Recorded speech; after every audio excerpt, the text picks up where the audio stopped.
Alors maintenant que Tommy maîtrise parfaitement les règles de la Sinlos, nous allons voir ensemble les règles de l'Antares. Ah, l'Antares. Alors l'Antares, c'est donc... parce que vous savez qu'il y a donc un premier livre du Val, qui est ici sur cette table, le Testament de Sinlos, et il y a un deuxième livre du Val qui n'est pas sur cette table. Aux éditions Plomb. Donc il y a un deuxième livre du Val sorti, donc qui est un patch en fait du premier, parce qu'on on s'est rendu compte assez rapidement en fait que le Val était un jeu pété, comme je l'ai expliqué tout à l'heure, broken, du fait que justement l'accompli était quelque peu trop fort. Alors bien sûr, il y a plein de variantes de Val. Même dans le premier Val, en fait, il y avait déjà une variante qui s'appelait l'Osten, dans laquelle on drafte sa main. Donc, c'est-à-dire qu'on choisit les cartes de sa main, qui ont déjà convaincu pas mal de joueurs. Même en Sinlos, en fait, les gens aimaient bien jouer à cette version. Donc, ça fait que le jeu a eu sa pérennité et que du coup, on a pu sortir un patch sans que ce soit trop ridicule. Donc le jeu, le Val 2, donc aussi appelé le Val d'Antares, rajoute quelques règles essentielles pour jouer au Val des étoiles. Alors le Val d'Antares ajoute tout d'abord une première règle. C'est la règle des fameux amoureux. Vous vous souvenez de cette règle avec justement la dame de cœur en cœur de son roi? Eh bien, mon cher Tommy, figure-toi que cette règle n'était applicable qu'aux accomplis. Eh bien, dans le Val d'Antares, cette règle va pouvoir s'appliquer dans n'importe quelle formation. C'est-à-dire que tu peux faire un enfant amoureux, un accompli amoureux, bien sûr, qui deviendra du coup spectre royal et dame noire de façon normale, un chevalier amoureux ou un fou amoureux, etc. Autrement dit, maintenant, la dame de cœur permet vraiment de combler une pénurie de cœur. D'accord ? La dame de cœur ou la dame de trèfle, la dame appareillée. Quelle que soit la couleur. Mais encore une fois, il faut qu'elle soit appareillée, c'est obligatoire. D'accord ? Donc ça, c'est la première règle de l'Antares. Sinlos, en tant qu'étoile, ne permettait de faire que des accomplis amoureux. Il ne permettait pas, en fait, de pouvoir jouer n'importe quelle formation amoureuse. Ouais. Sachant que ça ne change rien, c'est-à-dire que si, par exemple, je pose un chevalier qui est amoureux, si je t'attaque... Bon, ok... Déjà, je me suis planté, bravo. Donc, si je t'attaque avec ton chevalier amoureux comme ça, si je t'attaque avec ça, je te colle 11, ça c'est clair. Par contre, si tu regardes ça, la formation n'est pas reconnue. Voilà, tout meurt. La dame a toujours ce défaut de valoir 0. Donc, que tu la regardes ou que tu la tues avec une arme, elle vaut 0, elle meurt immédiatement, elle est immédiatement condamnée. Et là, du coup, s'il ne devient pas spectre royal, il ne devient pas chevalier royal, il ne devient rien du tout, il meurt. On est d'accord que pour tuer la dame, est-ce qu'elle a toujours sa valeur de base qui était de 2 ? Non, elle vaut 0. Elle passe à 2. Alors, quand elle est... non, pas du tout. Quand elle est utilisée comme amoureuse, elle vaut 0. D'accord. Elle vaut 0. Je fais le naïf encore, mais c'est... Ouais, mais c'est très intéressant, effectivement. Si je l'avais attaqué avec un as de pique, par exemple... Là, on pourrait pourrait croire qu'elle est à 5, mais non. Elle est vraiment à 0. Elle est vraiment à 0.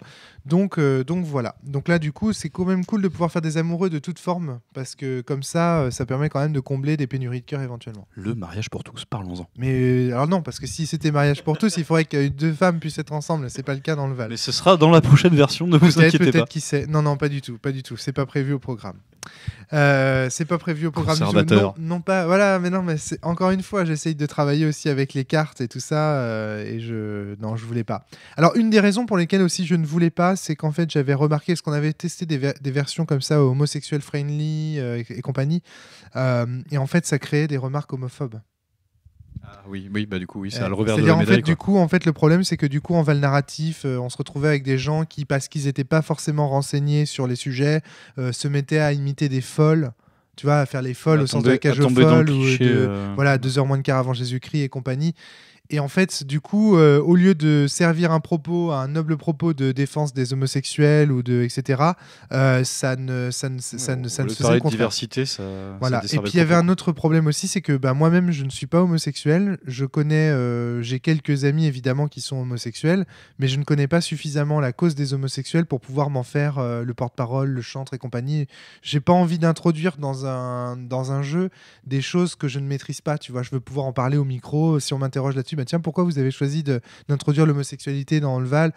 Du coup, tu vois, j'aurais voulu pouvoir en parler. Tu vois ce que je veux dire, Tommy ? Donc, je l'ai pas. On n'a plus que la règle de parler de ce qu'on connaît, et c'est déjà pas mal, quoi. Bah ouais, je pense qu'il vaut mieux parler de ce qu'on connaît et comme ça, ne faire le moins d'erreurs possible plutôt que d'essayer de briller, de faire du pink washing ou de l'homosexuel washing dans le jeu de cartes et au final de se retrouver à faire des grosses erreurs, voire même à répandre soi-même des caricatures parce que n'étant pas connaisseur de l'homosexualité, on va dire, et des problématiques que ça engendre, eh bien, ma foi, j'ai pas envie, tu vois, de faire des erreurs. Ceci dit, dans ce sens, il y a quand même des personnages homosexuels et tout ça, donc c'est pas non plus une thématique que je n'aborde pas, sur lequel je jetterai un voile pudique ou avec lequel j'aurai des problèmes. C'est juste que je veux pas non plus trop... voilà, j'avais pas envie... si des gens veulent faire des variantes autour de ça, ça peut être très intéressant et qu'ils viennent les partager, il n'y a pas de souci. Après, dans les règles officielles du Val, j'avais pas tellement envie de parler de tout ça. Mais c'est une bonne question, c'est une très très bonne question. Et voilà, là aussi, je suis parti des contraintes du jeu de cartes et des valeurs qu'il véhicule. Et malheureusement, oui, il y a des valets, par exemple. Sais-tu par exemple que dans la belote, si le valet est le maître, c'est parce que ce serait un jeu qui aurait été créé pendant la Révolution et que du coup on ait voulu que le valet soit supérieur au roi et aux reines. C'est pour ça que je joue qu'au tarot. Ah, voilà. Non, pareil, on m'a demandé aussi, mais pourquoi t'as pas utilisé un jeu de tarot? Et du coup j'ai répondu, c'est très simple, c'est parce que vu la taille des cartes, si on pose deux accomplis face à face, il n'y a plus de place sur une table de café.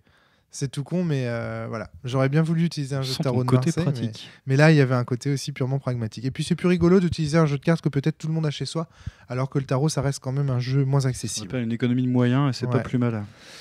Alors, on continue sur l'Antares. Donc, première règle, je vous l'ai dit, on peut faire des amoureux de toutes sortes. Deuxième règle de l'Antares, très intéressante. Et ça, je l'ai implémenté parce que j'ai vu des débutants le faire et que je trouvais ça très intéressant.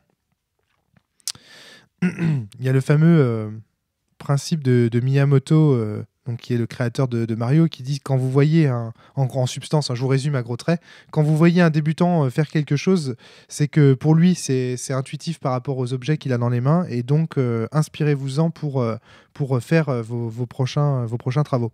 Et on dit notamment que c'est pour ça, c'est en regardant des joueurs jouer à la NES, et je ne sais pas si vous avez fait jouer à la Nintendo à vos parents, mais souvent ils avaient ce réflexe quand Mario sautait de faire sauter la manette.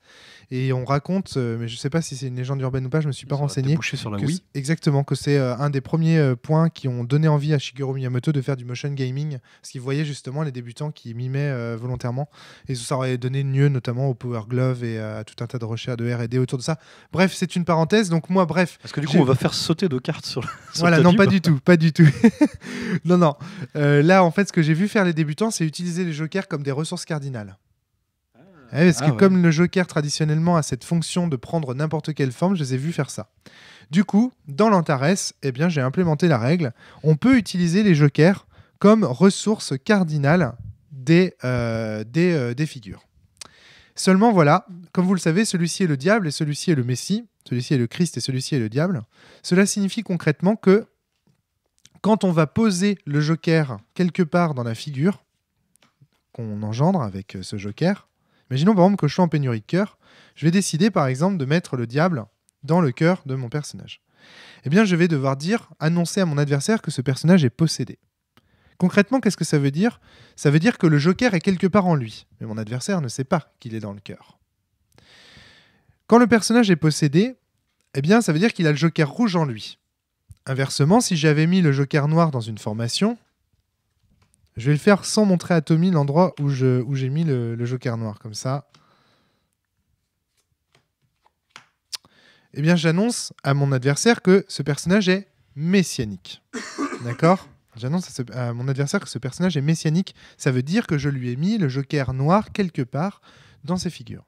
Ce qu'il faut savoir, c'est que le joker rouge, utilisé en ressource rouge, vaut 6.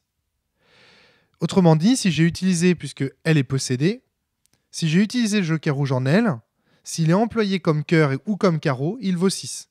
Mais s'il est employé comme ressource noire, il ne vaut que 1. Autrement dit, s'il est là, potentiellement, il a peut-être 1 en pique ou 1 en trèfle.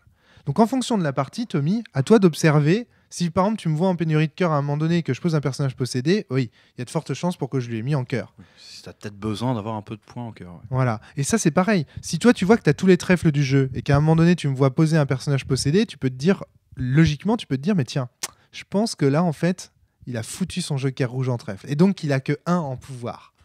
Tu vois l'idée? Donc attention, le joker rouge, utilisé en ressource rouge, vaut 6.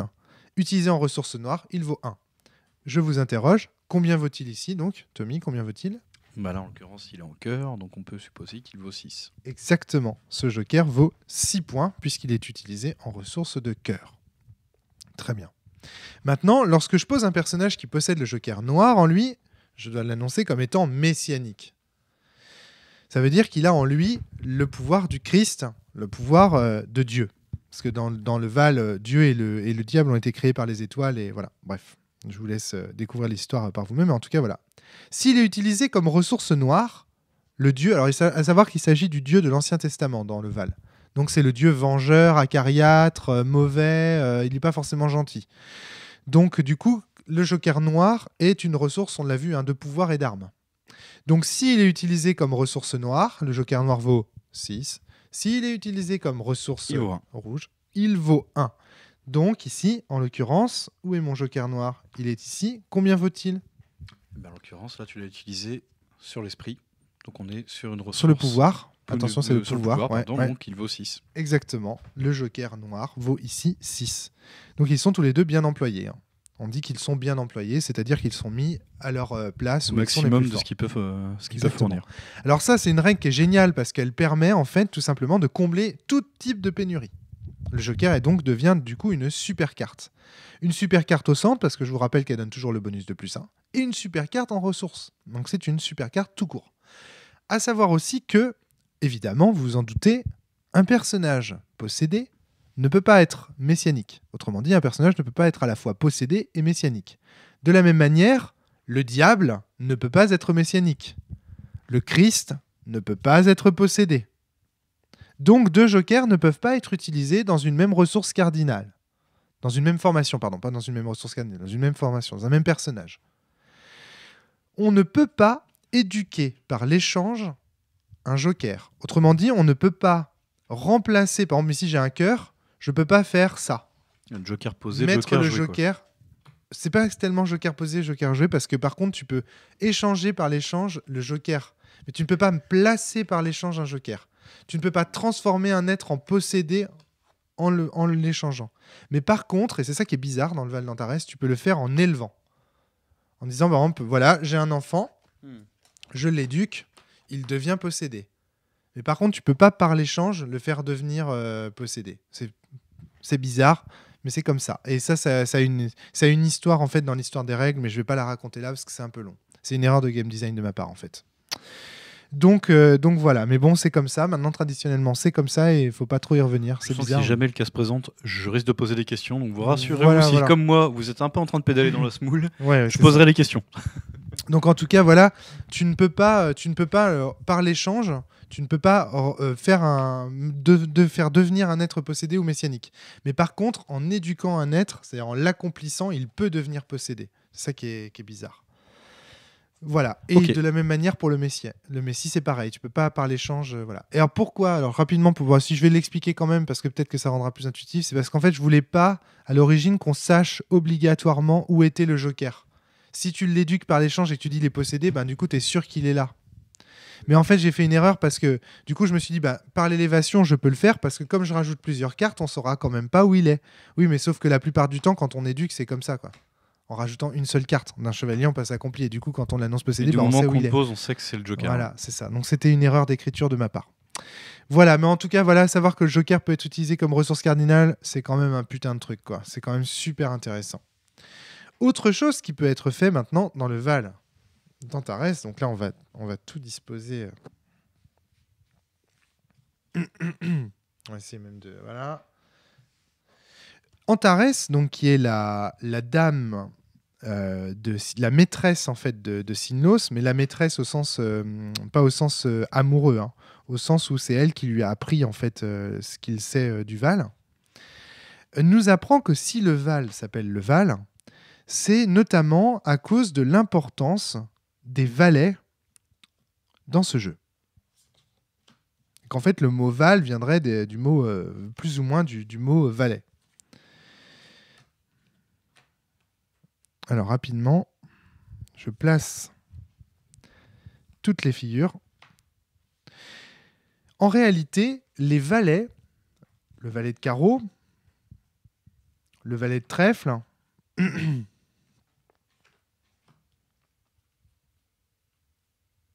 le valet de pique, ou le valet d'armes, et le valet de cœur, peuvent être utilisés eux aussi comme des ressources cardinales, mais uniquement au service de leur monarque, autrement dit de leur reine ou de leur roi.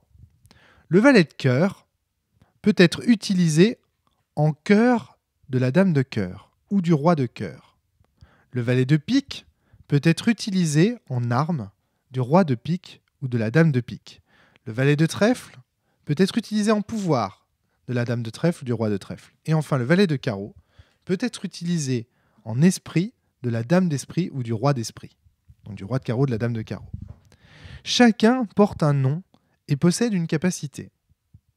Le premier des valets, le valet de cœur sur la dame de cœur, s'appelle le dauphin.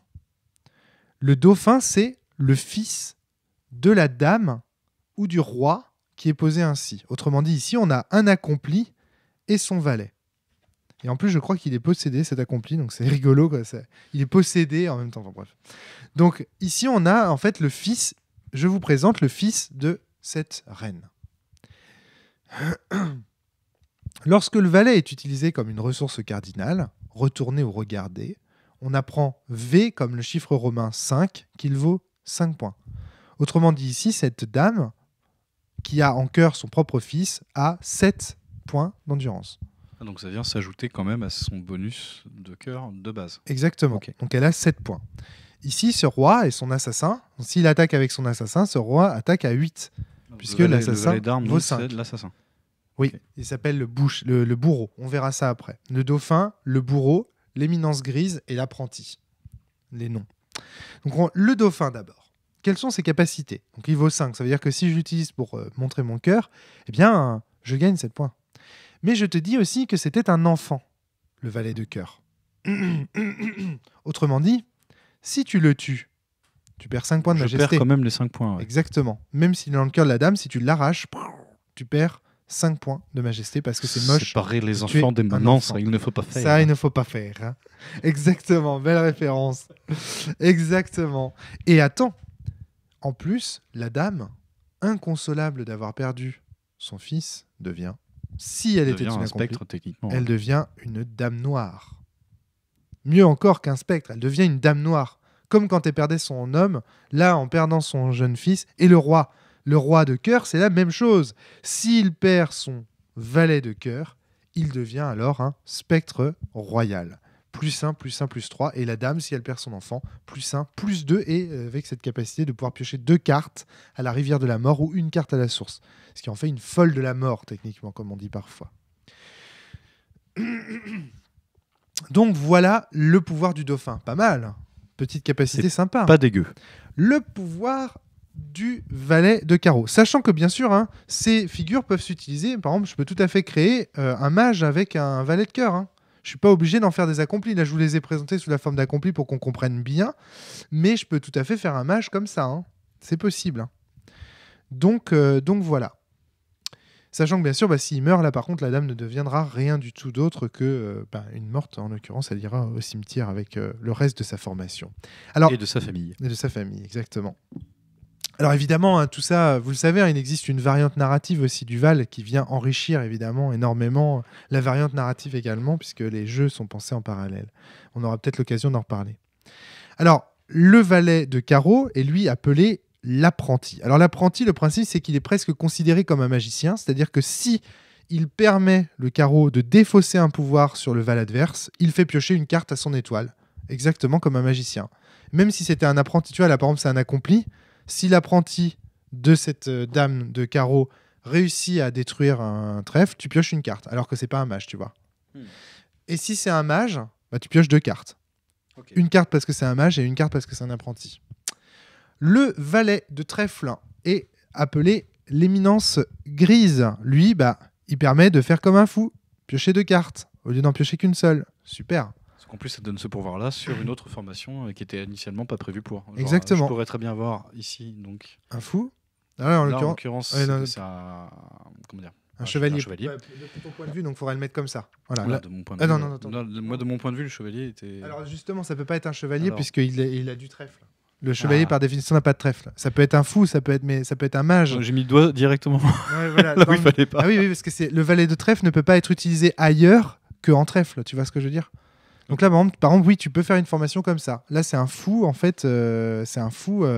Voilà, imaginons comme ça, voilà, c'est un accompli pour toi. De ton côté, maintenant, Là, en fait, je les ai tous posés comme si c'était sur mon Val. Là, maintenant, il est de ton côté. C'est un accompli, donc il te permet de piocher 2 cartes. Imaginons que ce soit un fou. Bah, il te permet de piocher 3 cartes. Ah oui, donc là, c'est gros moteur de pioche, quoi. Ouais, gros moteur de pioche, exactement. Et enfin, le bourreau, qui est de loin la figure la plus intéressante, je trouve, d'un point de vue stratégique. Le bourreau, en fait, ramène à l'étoile les têtes qu'il a achevées. Donc, imaginons par exemple que ce soit un fou, ça, d'accord ? Je t'attaque avec le bourreau, d'accord ? Ça, c'est sur ton Val.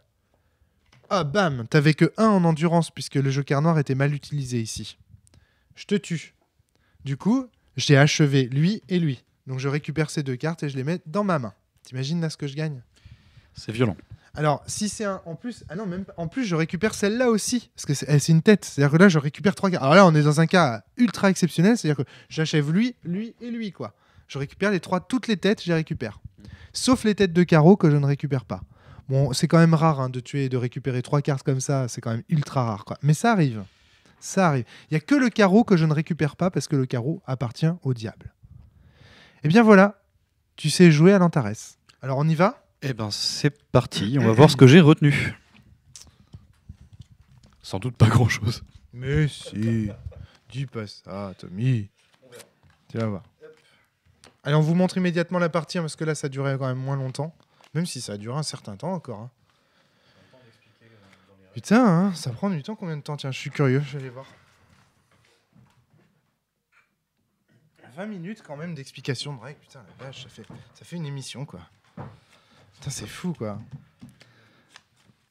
Bon, bah du coup, voilà, on va enchaîner. Hein. Je suis désolé, ça va faire un peu une longue émission, mais sinon je coupe et puis je diffuserai les deux en même temps à ce moment-là pour avoir deux, pour que ce soit plus cohérent, quoi. Oh non, quand même pas pour ça. Ça m'ennuie. Et contre la censure. Ne coupe pas. Ouais, non, faut pas couper. J'avais pas prévu de couper, faut pas couper. Allez, donc on va se distribuer les cartes. 1, 2, 3, 4, 5, 6, 6, 7, 8, 9, 10. Alors là, comme la dernière fois, on va jouer carte révélée pour vous expliquer tout ce qui se passe. Hein. Alors si j'ai bien retenu, c'est la carte de la plus forte valeur qui commence. Tout à fait. Si je me rappelle bien, ça ne vaut que 2. Exactement, et ça vaut 3. Donc c'est moi qui vais commencer. Exactement.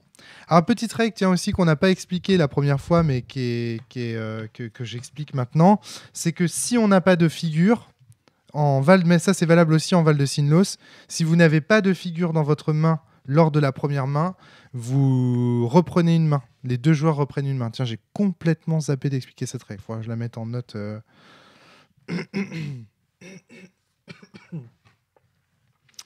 Donc voilà. Alors, est-ce que les règles... on a quelques règles... Est-ce qu'on va pouvoir expliquer quelques règles d'Antares ? Ouais, ça va, t'as des amoureux, ça c'est cool. Moi, j'ai rien du tout. Tu vois, j'ai des valets, mais j'ai pas de... Ah, c'est trop cool. Hein. De jouer en Antares, déjà, ça commence à devenir beaucoup plus intéressant que le Val de Sinlos, où on était vraiment victime de ces pénuries. Là, on va pouvoir choisir. Donc, on y va, c'est parti. C'est moi qui commence. Donc, c'est à toi. On va commencer par trier les cartes. C'est ce que je vous avais expliqué la dernière fois. Moi, j'ai besoin de ça, sinon je ne comprends pas ce que je fais. Il n'y a guère que Yann Sully qui soit capable de s'y retrouver dans un chaos de cartes. Alors moi, voilà, comme ça, je sais exactement ce que j'ai. Très bien. Donc, bon, bah là, j'ai la possibilité de poser un accompli. Alors, malheureusement, tout comme le Val de Sinlos, et c'est pour cela d'ailleurs qu'on est en train de créer le Val d'Hélios, enfin que le Val d'Hélios est, pour ainsi dire, d'ores et déjà créé, eh bien, c'est parce que, comme dans le Val de Sinlos, ma foi, l'accompli, ça reste quand même la meilleure des sorties. Donc là, eh ben, ma foi, vu la situation dans laquelle je suis, je ne vais pas me priver, je vais directement commencer par un accompli. Alors, est-ce que j'ai raison de faire ça ? Je réfléchis un instant. Ouais, je pense que oui. Donc, je vais commencer directement par un accompli. Je vais plutôt poser... je vais essayer de garder mes figures, mes valets, comme ça, si on a... J'aimerais bien qu'on ait un cas, en fait, de... Donc, je vais poser ce qu'on appelle couramment un pantin. C'est-à-dire que c'est une formation qui n'est pas terrible. C'est un accompli de petite taille. Voilà, exactement. C'est un accompli qui est pas génial, sauf qu'il a quand même une belle qualité, c'est le 10 de pique. Alors là, j'ai pas le choix, hein. Si j'avais pu, j'aurais mis moins bien, mais je préfère ça. Alors, il faut savoir qu'un bon pantin, c'est un accompli qui a très peu de ressources cardinales, qui va servir en fait à appâter l'adversaire, à le faire venir en fait. Par contre, souvent dans l'accompli, on lui met quand même une bonne carte. C'est dans le pantin, pardon. Le pantin accompli, le pantin est quasiment toujours. Il y a parfois c'est un spectre, mais c'est très très rare. C'est souvent un accompli et on lui met souvent quand même une très bonne carte. Enfin simple, c'est un leurre quoi. Donc là, c'est un très bon pantin là, par exemple. Exactement, c'est un leurre. Le pantin est un leurre. Et le pantin sert en fait à faire... Alors là, évidemment, Tommy a vu les cartes que j'avais placées, donc le pantin va pas vraiment marcher et fonctionner comme d'habitude. Mais quand on joue en cachet, comme ça doit être le cas dans le Val en général, eh bien, le pantin est terrible parce que tu ne sais pas ce que j'ai. Et donc, du coup, tu vas chercher à aller forcément dépenser ou mettre les plus grosses cartes possibles pour défoncer ce pantin, alors qu'il n'y en a pas forcément besoin. Alors ici, comme je suis quand même en pénurie de cartes, donc vous voyez que ici je ne peux pas poser d'autres formations, je n'ai ni cœur ni pique, je vais quand même avoir intérêt à utiliser mon pantin et à piocher une carte. Donc là du coup je vais lui révéler quand même l'une de mes cartes, ce qu'il ne faut jamais faire. En général avec un pantin, il vaut mieux éviter de révéler ses cartes. Donc bon, là je vais le faire quand même, je vais décider, puisque je ne peux pas l'attaquer, je vous rappelle qu'au début lors du crépuscule je ne peux pas attaquer lorsque c'est mon premier tour l'adversaire, donc je vais décider tout simplement de piocher une carte avec mon trèfle. Je repioche un autre trèfle, c'est très bien ça. Et je vais regarder une carte face cachée. Ah oui, c'est vrai, j'avais mis ça, exact. Je me retourne, fin de la phase des actes. Je puise une carte et je vais dire à toi, Tommy. Très bien. Donc c'est à mon tour. Donc en face, j'ai un accompli. On part du principe que je ne sais pas. Que tu ne sais pas, ouais. La seule chose que j'ai vue, c'est son 6 de trèfle. Exactement. Dont je me rappelle. Moi, je me rends compte que là, au vu de mes cartes, j'ai pas la capacité pour le moment d'avoir plus. Parce que vous voyez, j'ai pas de carreau à part ces deux cartes-là. Oh putain, c'est génial. Ouais. Donc je ne peux pas techniquement le battre sur ce plan-là. Par contre, ce que je peux tenter de faire, c'est de créer, donc d'engendrer un être qui va pouvoir taper fort. Parce que moi, j'aimerais bien me débarrasser finalement de cette espèce d'accompli dont j'ignore les capacités. Tout ce que je sais, c'est que j'ai quand même la capacité de taper fort, moi. Putain. Donc je vais de mon côté engendrer également un être. Donc à droite, c'est là que ça tape. Donc voilà, vous voyez le 9. Ouais. En valeur de cœur, j'ai pas envie de claquer mes meilleures cartes parce que j'ai du bon cœur derrière aussi. Après, je sais que là, théoriquement, plus tard, je pourrais peut-être tenter de faire une fourberie aussi. Ouais, tout à fait. Ouais. Donc, je vais quand même prendre le risque de lui mettre un gros cœur. J'ai pas envie qu'il meure tout de suite. Ouais, ok. Je vais lui mettre un beau cœur. Ça, c'est sûr, parce que tu investis quand même une grosse carte. J'investis une grosse carte, il faut quand même un minimum la protéger. Ouais. Derrière, écoutez... Est-ce que tu comptes taper avec le carreau ? Est-ce que je compte taper avec le carreau quand on voit ce qu'il y a en face ? Est-ce que c'est bien utile ? Pas vraiment. Donc là, autant lui mettre une tête. Autant mettre une petite. Et de toute façon, on se rend bien compte que là, j'ai pas le choix. Il me reste plus qu'une figure, donc je ne peux pas mettre. Voilà, tu peux pas mettre de trèfle. Absolument. Je ne peux pas. Donc, pour parce que le roi de trèfle n'est pas une ressource cardinale de trèfle. Hein, vous l'avez compris, on peut pas. Voilà, ça, c'est pas possible. Donc voilà, je me retrouve avec un. Ça, c'est très intéressant. Chevalier. Juste un point. Tu disais tout à l'heure tu trouvais que, comme on est en préparation du podcast, tu disais que tu trouvais que l'esthétique de l'histoire du Val et les règles sont cohérentes. Bah là, regarde, on a un chevalier qui n'a pas d'esprit, un cronk. Le cronk de Cusco, c'est un gros débile, quoi, avec une grosse hache dans la main, etc. Voilà. Là, voilà, il est très avec une grosse endurance et compagnie. En gros, je sais que je vais pas pouvoir le prendre sur le terrain de l'esprit, sur la propagande ou autre. Donc, du coup, je vais utiliser l'arme des faibles, à savoir la violence pure. Et voilà ce que j'ai créé. Donc, forcément, c'est costaud. Et après avoir engendré cet être, il ne me reste qu'une seule chose à faire. C'est d'attaquer avec ton donc 9. On est d'accord qu'ici, on a un bonus de plus 3. Plus 3. Donc ça fait plus 9, donc on tape 12. à 12. Plus 1 parce que c'est un chevalier. Plus c'est un chevalier, 13, donc je tape à 13, c'est qui est quand même sacrément sauvage. Là, est-ce que je peux résister, quoi qu'il arrive? Non. De toute façon, même si c'était un gros truc, je peux pas, donc je me fais défoncer. Voilà. J'ai révélé des très bonnes cartes dès le départ, mais au moins ça a cet avantage de nettoyer le terrain. Et de lui coller 5. Regardez, je gagne un spectre, donc je passe à 20.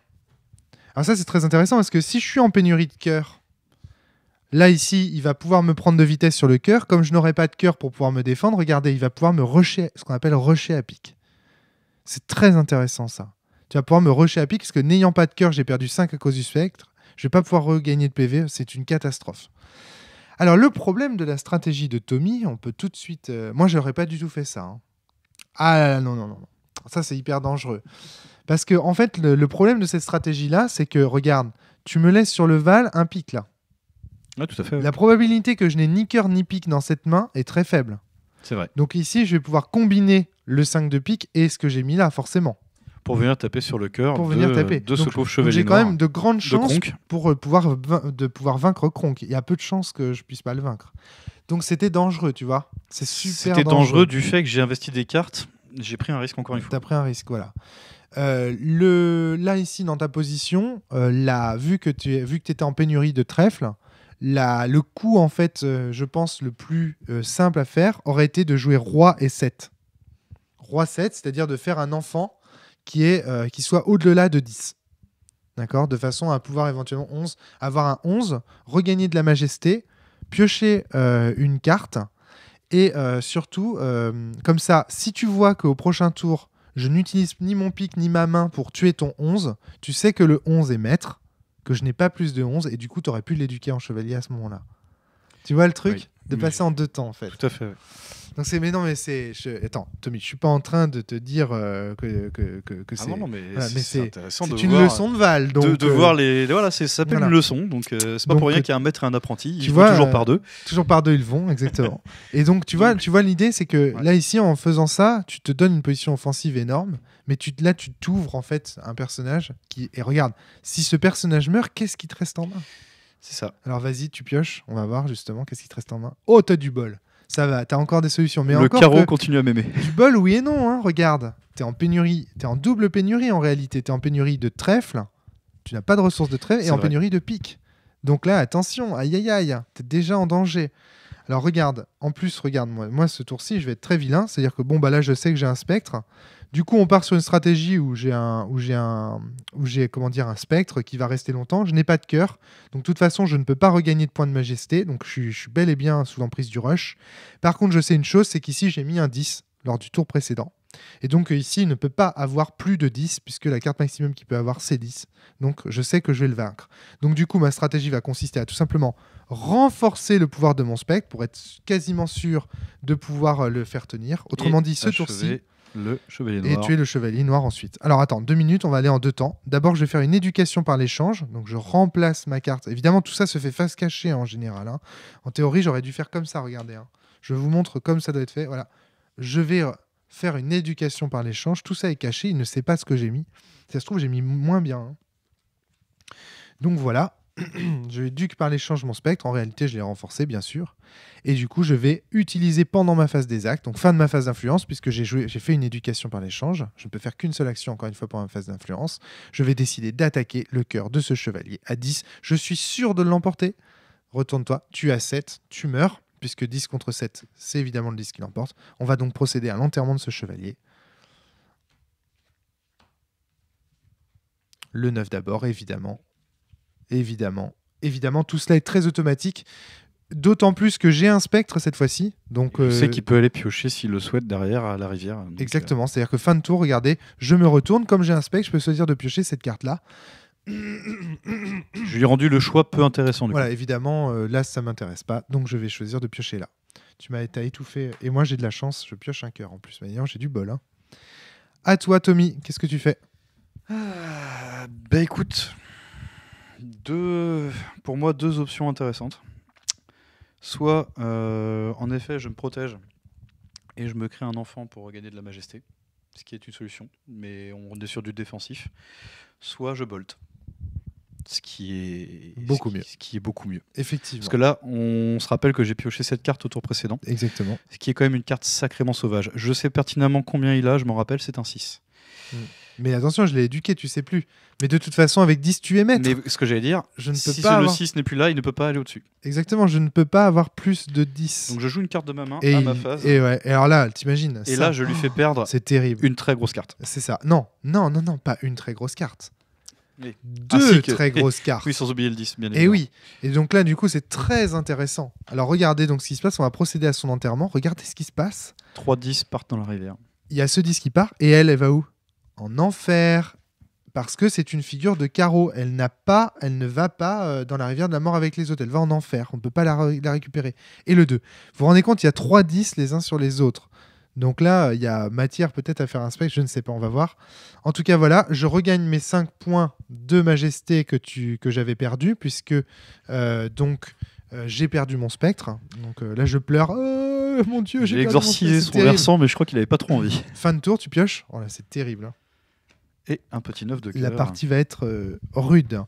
Donc là, ici, bah, évidemment, je vais en fait utiliser ma phase d'influence pour rejouer un accompli, parce que j'ai quand même de la chance, hein, faut pas déconner. J'ai quand même réussi à repiocher un accompli.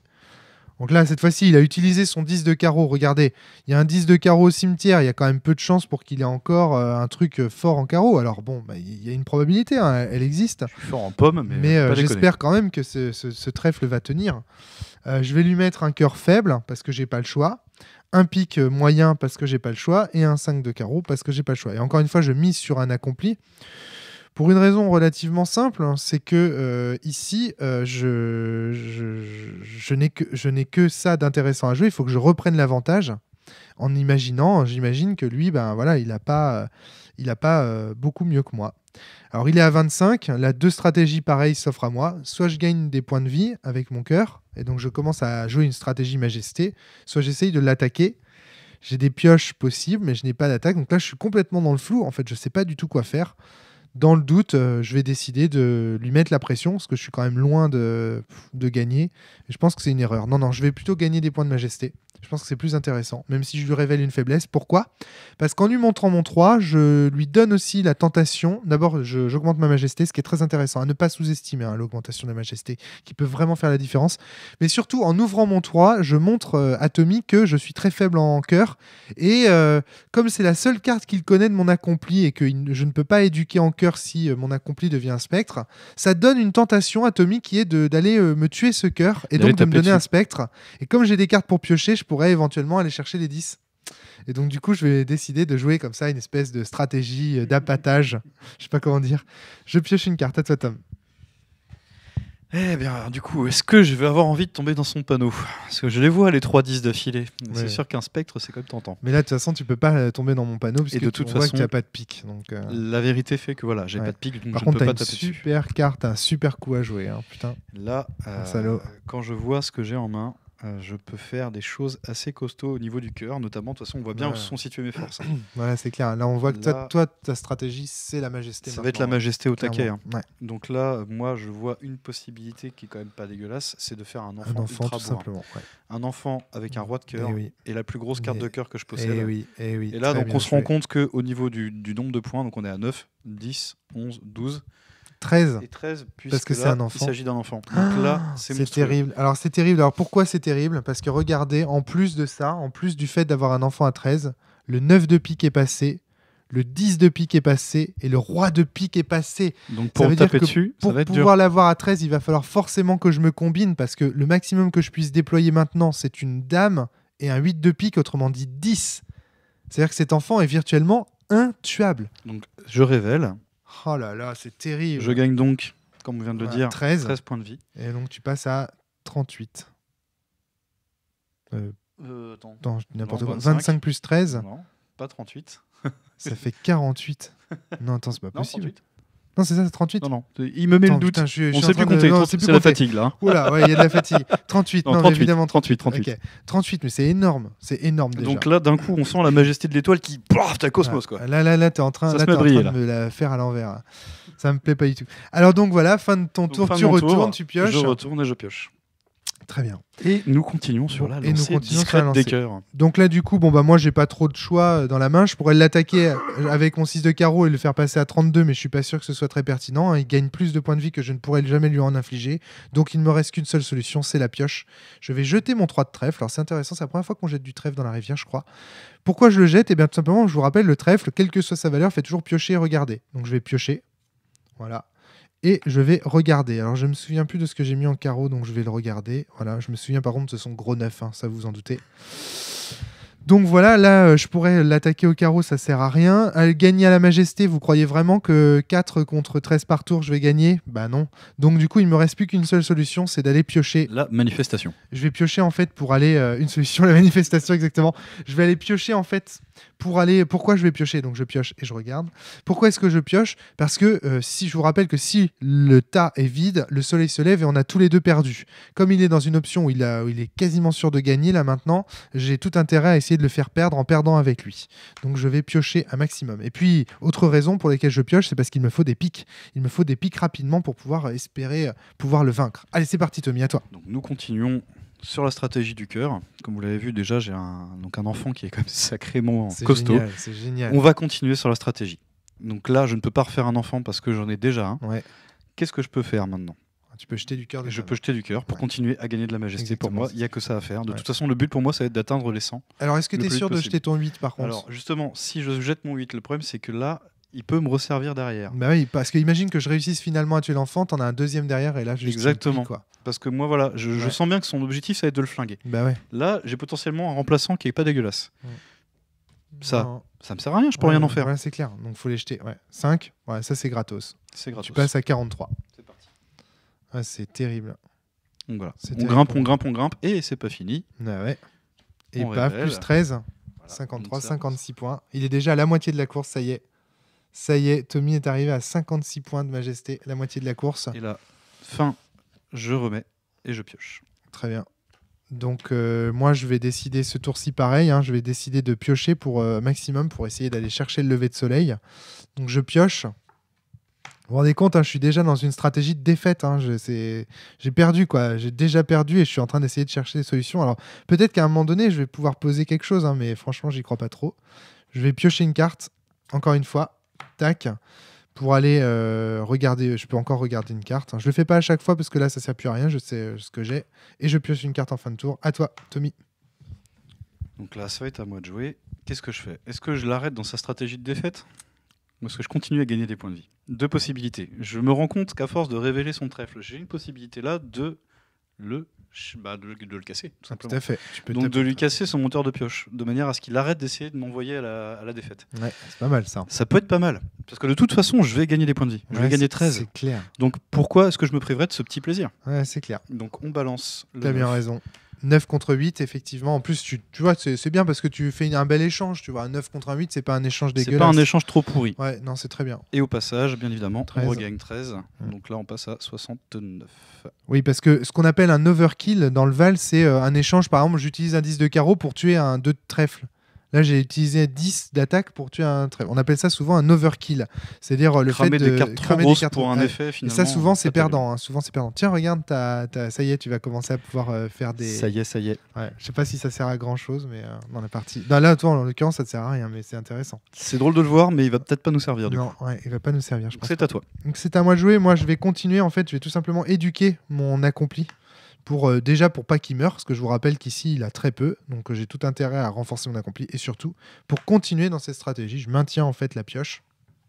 Parce que vous voyez en fait dans cette situation là, si je pioche, je vous rappelle que si je pioche un cœur, je pourrais faire un fou éventuellement et piocher encore plus de cartes, donc ça vaut le coup. Je renvoie, enfin je dégage, pardon, je remets et je pioche encore un trèfle. Putain la vache, moi je suis le roi du trèfle et toi le roi du cœur, c'est incroyable. Le roi du pouvoir et toi le roi du cœur, c'est fou. À toi de jouer. Eh bien, c'est parti, nous continuons. Donc pour l'instant, mon enfant va bien. On va commencer par ce que je vais faire de plus intéressant. Alors, est-ce que je vais le bolter? Si on se rappelle bien de ce qu'il a mis là, ça suffira pas. Donc, du coup, il y a un truc à faire. Il y a quand même quelque chose. Il y a quelque chose que tu peux faire. Peut-être une figure éventuellement à réfléchir. Il y a quelque chose que tu peux faire, mais ça reste risqué.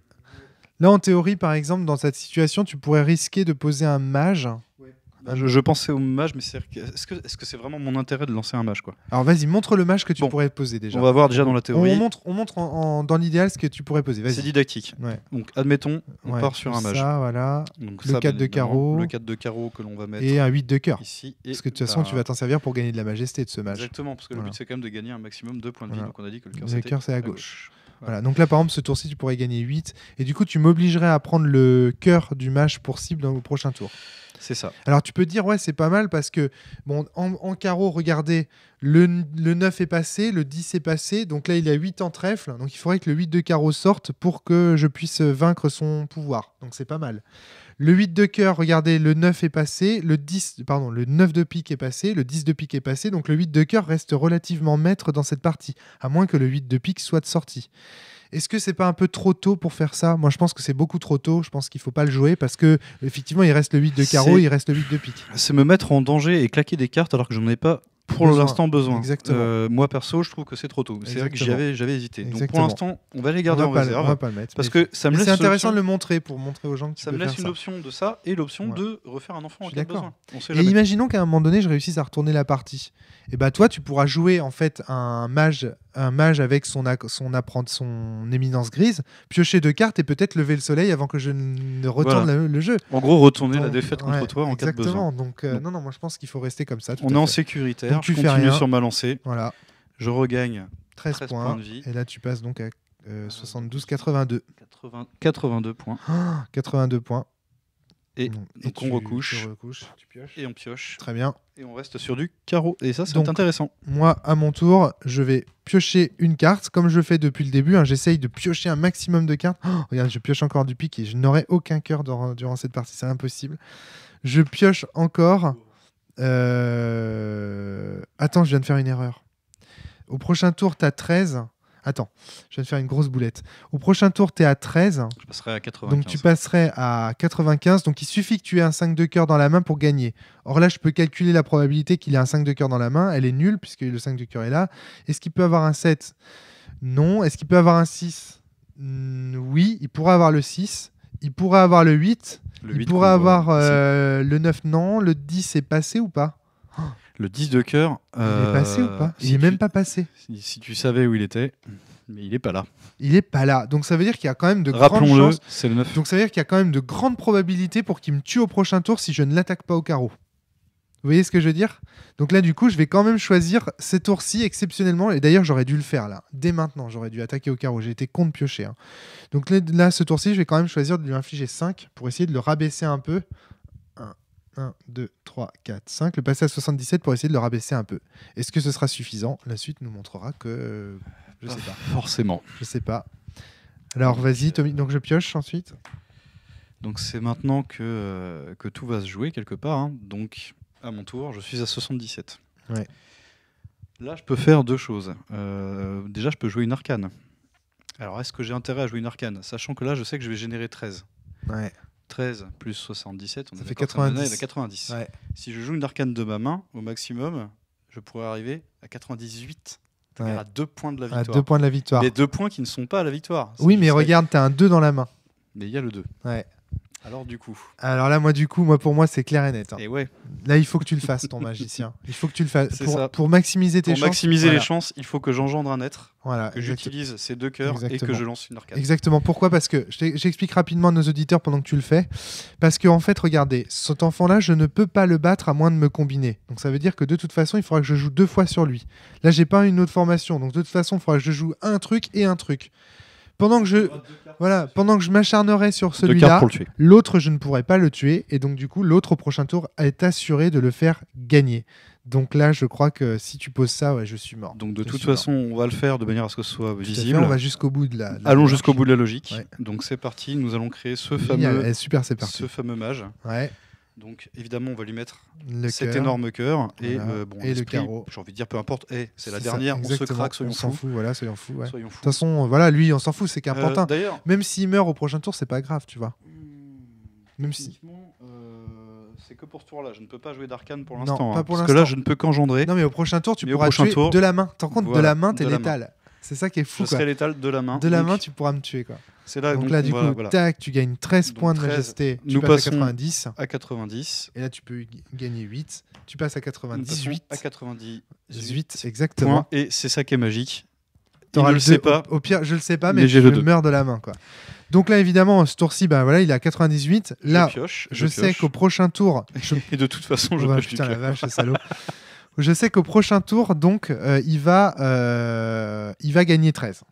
Il va gagner 13 au prochain tour, ça veut dire que potentiellement, là, il est à 100. Donc, sachant qu'il lui suffit juste d'être à 100, à partir du moment où un joueur est à 100, immédiatement, la partie est terminée et la partie est gagnée pour le joueur qui est à 100. Il n'y a pas de fin de tour, de machin, c'est gagné. Donc, autrement dit, là, potentiellement, il peut monter jusqu'à combien? 108, 111. 111. Donc il faudrait que je réussisse à te coller 11 dégâts et à tuer ça pour pouvoir gagner. C'est juste impossible. C'est juste impossible. Je ne peux pas faire ça. Alors ce que je vais pouvoir faire, c'est juste le maximum que je puisse faire. C'est même pas si je tue ça, je meurs. Je vais quand même faire ça. Je vais quand même faire ça pour rigoler. Pour rigoler, jouer jusqu'au bout. Je vais engendrer un spectre sur le Val. Donc il va taper directement dans ses points de majesté. Je vais engendrer un spectre sur le Val. Donc je vais jouer le spectre. Donc ici, ici, ici et ici. Je vais perdre 5 points. Passer à 24. Et je vais, parce que je peux maintenant, attaquer l'enfant. Tiens non, toi tu passes en veille, toi. Bon, on vient de perdre une caméra, donc j'espère qu'avec l'autre, on aura ce qu'il faut. Donc, je vais en fait attaquer l'enfant de notre ami Tommy, avec 7 plus 1, puisque c'est un valet de pique 8. J'attaque à 8. Ton enfant est donc à 13. 12, 13. Et prend 8, il passe à 5. Du coup, avec le 5, je l'achève. Je perds à nouveau 5 points de majesté. Mon enfant part donc. Je passe à 19. À la benne. On fait toujours attention à la façon dont. Ouais, parce que j'ai quand même des jusqu'au bout. J'ai quand même le spectre. Faut pas l'oublier, le spectre. Voilà. Je me retourne et je pioche et je dis à toi pour la dernière. Marche des Ents. Voilà. Donc là, bah du coup, t'as juste à jouer. Regardez, c'est magnifique. Il a juste à jouer le 2 de la main pour arriver pile poil à 100 et mettre un terme à notre combat épique. Et voilà. Bravo, vraiment Tommy, bien joué, superbe. Tu vois, t'avais une super main. T'avais une super main de. Là pour le coup, t'avais vraiment la main idéale pour le rush cœur, quoi. Enfin pour la victoire à la majesté. Superbe. Voilà. Donc là, c'était une belle partie d'Antares. Merci pour cette partie, belle partie, ouais. Voilà, fin de la partie d'Antares. Donc vous voyez, en fait, les règles d'Antares ici n'ont pas beaucoup servi finalement. Peut-être aussi pour toi, pour poser une formation et pour enfoncer le clou. C'est ce qui m'a permis, mine de rien, d'accélérer la victoire. Hein. On remarquera l'utilité de cette règle parce que faut quand même pas oublier que j'étais en pénurie d'une couleur pendant toute la partie. Et c'est seulement cette formation-là qui m'a permis de poser cette mais t'aurais joué l'huile de la main, c'était gagnant aussi, tu vois. C'était gagnant aussi, c'était pas déterminant. Mais mine de rien, c'était une belle sécurité. Ouais, c'était une belle sécurité. Mais bon, là, je suis un peu déçu parce que j'aurais voulu que les règles de l'Antares servent un peu plus. Mais voilà, je vous garantis que les règles de l'Antares servent vraiment dans le Val d'Antares. Mais voilà, en tout cas, voilà, on a fait une belle partie avec l'Antares. Donc, une belle partie à mettre au crédit de l'Antares. Merci Tommy, merci tout le monde. Et la prochaine fois, on verra le Val d'Hélios.